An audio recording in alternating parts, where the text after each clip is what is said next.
আসসালামু আলাইকুম guys and welcome my Facebook page and YouTube channel. আজকে আবারও নতুন একটা ভিডিও নিয়ে আসলাম আপনাদের জন্য। আর আজকের ভিডিওটা অনেকটা ইন্টারেস্টিং হতে চলছে, কেননা আমার Facebook page, Facebook ID and আমার চ্যানেলে অনেকেই আমাকে ইনবক্স করেছেন এবং কমেন্ট করেছেন যে ভাইয়া রাইড শেয়ারিং করতে কি কি লাগে এ বিষয়ে যদি একটা ভিডিও করা হতো তাহলে কিন্তু ভালো হতো।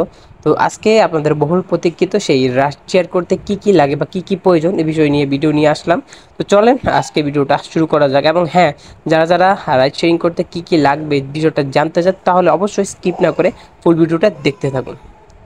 তো যেহেতু রাইড শেয়ারিং করতে কি কি লাগে, এখানে ডকুমেন্টসের ব্যাপার আছে, অনেকগুলা বিষয় আছে। সব প্রত্যেকটা বিষয় শেয়ার করার জন্য আমাদের অবশ্যই সময় প্রয়োজন।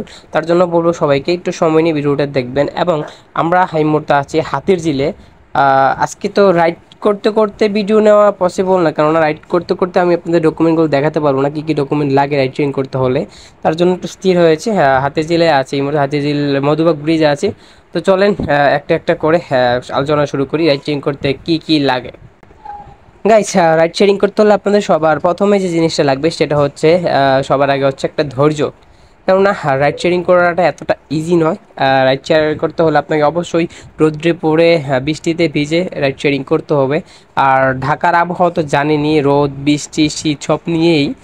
আর সবথেকে বড় কথা হচ্ছে রাইড শেয়ারিং করতে হলে অবশ্যই আপনাকে ধৈর্য নিয়ে কাজ শুরু করতে হবে। যারা নতুন আসেন 5 দিন 10 দিন 15 দিন বিজিনেস করতে ভালো লাগে, তারপরে কিন্তু আপনাদের কাছে কাজটা ভালো লাগে না, ক্লান্ত ফিল হয় বা আপনাদের কাছে কষ্টর মনে হয়। তার জন্য বলছি রাইড শেয়ার করতে সবার আগে ধৈর্য প্রয়োজন। অ্যান্ড সেকেন্ড যে বিষয়টা প্রয়োজন সেটা হচ্ছে ভালো একটা বাইক, মোটামুটি 100 সিসি। এখন অনেকে বলতে পারেন কেন ভাইয়া 80 সিসি বাইক দিয়ে কি আপনি রাইড শেয়ারিং করতে পারবো না? বা আমি বলবো ভাইয়া 80 আশি সিসির বাইক দিয়ে আপনি রাইড শেয়ারিং করতে পারবেন, বাট ওই বাইক দিয়ে আপনি কুলাতে পারবেন না। আর রাইড শেয়ারিংটা করাটা আপনার জন্য টাফ হয়ে যাবে, সবাই আপনার 80 সিসি বাইকে উঠতে চাবে না। কারণ ঢাকাতে মানুষ রাইড শেয়ারিংয়ে ব্যবহার করে সময় সাপেক্ষের জন্য, মানে দূরের জায়গা খুব দ্রুত যাওয়ার জন্য রাইড শেয়ারিং ব্যবহার করে। সেখানে আপনার 80 সিসির বাইকে অনেকে চয়েস করবে না, ঠিক আছে? তখন দেখা যাচ্ছে আপনাকে অনেকে রিজেক্ট করবে বিষয়টার জন্য, আপনার এই নিজেরই কাজে ব্যাঘাত ধরবে। যার জন্য মিনিমাম 100 সিসির বাইক মোটামুটি রাইড শেয়ারিংয়ের জন্য ঢাকাতে এনাফ চলে। তো প্রথমত আমাদের বাইক চয়েস করতে হবে। দ্বিতীয় যে বিষয়টা হচ্ছে আপনার একটা প্রফেশনাল ড্রাইভিং লাইসেন্স থাকতে হবে, যেটার মেয়াদ মিনিমাম 5 বছর কিংবা 10 বছর থাকে। দেখেন, আমি আপনাদের একটা ড্রাইভিং লাইসেন্স দেখাচ্ছি। এটা হচ্ছে আমার ড্রাইভিং লাইসেন্স, যার মেয়াদ 10 বছর আছে। আপনারা কিন্তু এরকম 5 বছর কিংবা 10 বছর একটা অবশ্যই প্রফেশনাল ড্রাইভিং লাইসেন্স থাকতে হবে। এটা হচ্ছে আমাদের 3 নম্বর বিষয়। এবং 4 নম্বর বিষয় যেটা হচ্ছে, এটা একটা হচ্ছে ট্যাক্স টোকেন। এখন অনেকে বলতে পারেন ভাই ট্যাক্স টোকেনটা আসলে কি? ট্যাক্স টোকেনটা হচ্ছে আপনি যে বাইকটা চালান, এই বাইকটা সরকারকে প্রতি বছর রোডে চলার জন্য যে ট্যাক্সটা দিতে হয়, আপনি ওই ট্যাক্সটা দিচ্ছেন কি না, ওইটা হচ্ছে ট্যাক্স টোকেন।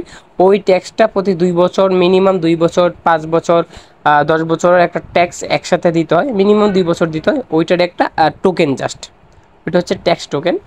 আর দেখেন আমার ভিডিওতে আপনারা দেখতে পাচ্ছেন, এটা হচ্ছে ট্যাক্স টোকেন। তারপরে যে বিষয়টা হচ্ছে, এটা হচ্ছে আপনাদের গাড়ির স্মার্ট কার্ড, কিংবা অনেকের আছে আমার মতো, যেহেতু আমি আমার বাইকটা সেকেন্ড হ্যান্ড কিনেছি, যেহেতু আমার বাইকে আমার স্মার্ট কার্ড এখনও আসেনি, আমি স্মার্ট কার্ডের জন্য মানে নাম পরিবর্তনের জন্য একটা স্লিপ আছে। এখানে আমরা মালিকানা যখন পরিবর্তন করি তখন বিআরটি থেকে একটা স্লিপ দেওয়া দেয়, এটা একটা নির্দিষ্ট মেয়াদ থাকে। আর এই মেয়াদের ভিতরে যদি আমি স্মার্ট কার্ড না পাই তাহলে মেয়াদটা আবার বাড়িয়ে দেওয়া হয়। আর স্মার্ট কার্ড পাওয়ার পরে এটার কোনো ভ্যালু থাকবে না। এই মুহূর্তে রোড পারমিট হিসাবে আমাকে এই টোকেন, এই মালিকানা বদলি এই টোকেনটাই ব্যবহার করতে হয়। এটা এখন আমাদের কি কি গেল ভাবেন। হচ্ছে এক হচ্ছে ধৈর্য, 2 হচ্ছে বাইক, 3 হচ্ছে ট্যাক্স টোকেন, সরি 3 হচ্ছে আপনার প্রফেশনাল ড্রাইভিং লাইসেন্স, 4 হচ্ছে ট্যাক্স টোকেন, 5 হচ্ছে মালিকানা সরি ড্রাইভিং মালিকানা বদলানোর কাগজ, কিংবা হচ্ছে আপনার স্মার্ট কার্ড। আর লাস্ট হচ্ছে আপনার যে বিষয়টা, এটা হচ্ছে আপনার অবশ্যই একটা এনআইডি কার্ড থাকতে হবে। কেননা এনআইডি কার্ড না থাকলে কিন্তু আপনি ড্রাইভিং লাইসেন্স করতে পারবেন না কখনোই বাংলাদেশের আইনে। তো আপনার অবশ্যই একটা এনআইডি থাকতে হবে। এবং এখানে অনেকের একটা ঝামেলার প্রশ্ন থাকে যে ভাই আমার তো এনআইডি কার্ড এখনো হাতে আসে না, আমি কি অনলাইন কপি দিয়ে করতে পারবো কিনা? হ্যাঁ, অনলাইন কপি দিয়ে করতে পারবেন, তবে আপনারটা ওইটা আপনার কাছে পিডিএফ থাকতে হবে অনলাইন কপির। আরেকটা বিষয় হচ্ছে, অনেকে বলতে পারেন ভাই আমার তো স্মার্ট কার্ড আছে অ্যান্ড আমি ড্রাইভিং লাইসেন্সের জন্য অ্যাপ্লাই করেছি বাট হাতে পাইনি, এখন আমার কাছে লার্নার আছে, আমি কি লার্নার দিয়ে ড্রাইভিং করতে পারবো বা রাইড শেয়ারিং করতে পারবো? এখানে আমি বলি লার্নার দিয়ে কখনো ড্রাইভিং করতে পারবে না বা রাইড শেয়ারিং করতে পারবে না ঢাকাতে, এটা কখনো পসিবল না, এটা নিষিদ্ধ, টোটালি এর অনুমতি নেই।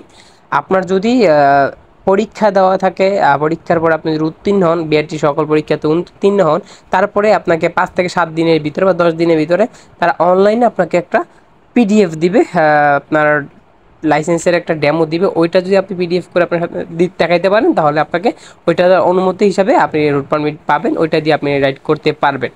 এটা হচ্ছে বিষয়। তাও যদি আপনারা আরও কিছু বুঝে না থাকেন, তাও অবশ্যই আমার এই ভিডিওতে কমেন্ট করবেন, আমি চেষ্টা করব পরবর্তী কোনো ভিডিওতে আরও ভালোভাবে তুলে ধরার। এখন বিষয় হচ্ছে, সবথেকে বড় কথা হচ্ছে, এখানে আমি যে বিষয়গুলো বলছি রাইড শেয়ারিং করতে হলে এগুলোই প্রয়োজন। আর সবথেকে বড় বিষয় হচ্ছে আপনার রাইড শেয়ারিং এগুলোর পাশাপাশি এটা প্রয়োজন, আপনাকে অবশ্যই ঢাকাতে যদি রাইড শেয়ারিং করেন, তাহলে ঢাকার যে আইন আছে বা ঢাকার ট্রাফিক যে আইন আছে ওইটা মেনে রাইড শেয়ারিং করতে হবে। তো অনেকক্ষণ হয়েছে, আমরা যতটুকু চেষ্টা করেছি আপনাদের কাছে তুলে ধরার আজকের এই টপিকটা, এবং রাইড শেয়ারিং করতে কী কী লাগে আশা করি সবাই বুঝতে পেরেছেন। তো দেখা হবে নতুন কোনো জায়গায় নতুন কোনো ভিডিও নিয়ে। তার আগে সবাই ভালো থাকুন, সুস্থ থাকুন, আল্লাহ হাফেজ।